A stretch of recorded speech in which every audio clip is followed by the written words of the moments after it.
ওয়েদারটা দেখে মনে হচ্ছে যেন এখন কত ভোরবেলা, কিন্তু এখন ভোর নয়, এখন বাজে সকাল 9টা। আর 9টার সময় আকাশটা এরকম অবস্থা, একবার বৃষ্টি হচ্ছে, একবার বৃষ্টি থামছে। সো হ্যালো এভরিওয়ান, তোমরা সবাই কেমন আছো? আশা করছি ভালো আছো, আমিও ভালো আছি। তো আমি সকাল সকাল চলে এসেছিলাম ছাদে জামা কাপড় মেলতে। এসে দেখলাম টিপ টিপ টিপ টিপ করে বৃষ্টি হচ্ছিল, তারপরে আবার থামলো, তারপরে কটা জামা কাপড় ছিল মেলে দিলাম।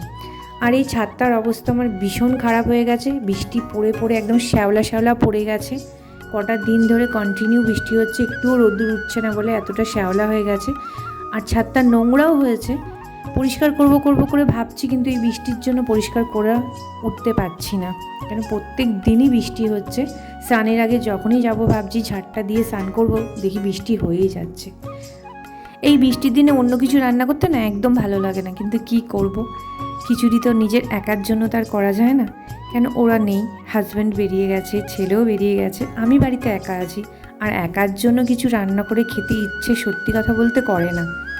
তো ওয়েদারটা দেখে আজকে আমার এটাই মনে হচ্ছিল, যদি একটু খিচুড়ি হতো খুব ভালো হতো, কিন্তু কি আর করা যাবে, খিচুড়ি আজকে আর হবে। এক দিদি আমাকে কমেন্ট করেছে যে তুমি আগে রান্নার ভিডিও দিতে, এখন কেন দাও না?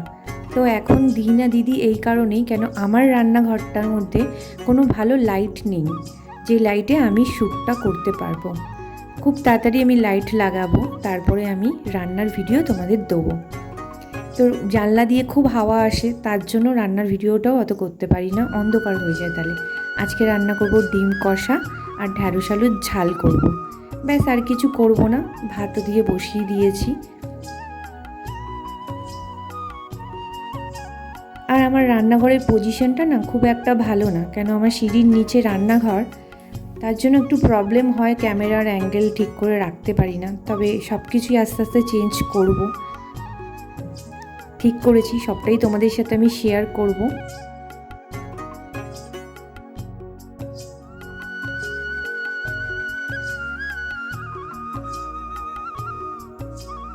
আর আমার রান্নাঘরটা একদম ঠিকঠাকভাবে একটুখানি পাল্টাতে হবে, সেট আপ চেঞ্জ করতে হবে, সেটা করব, তোমাদের সাথে সবটা আমি শেয়ার করব। এর জন্যই আমি রান্নার ভিডিও দিতে পারি না, কেন ঠিক মতন লাইট না থাকলে না শ্যুটটা ঠিক হয় না, যতই চেষ্টা করি না কেন হয় না। এই দেখো অন্ধকার হয়ে গেছে কেমন রান্নাঘরটা। তো চলো ভিডিওটা এতটুকুনি, আবার দেখা হচ্ছে তোমাদের সাথে নেক্সট ভিডিওতে। টাটা।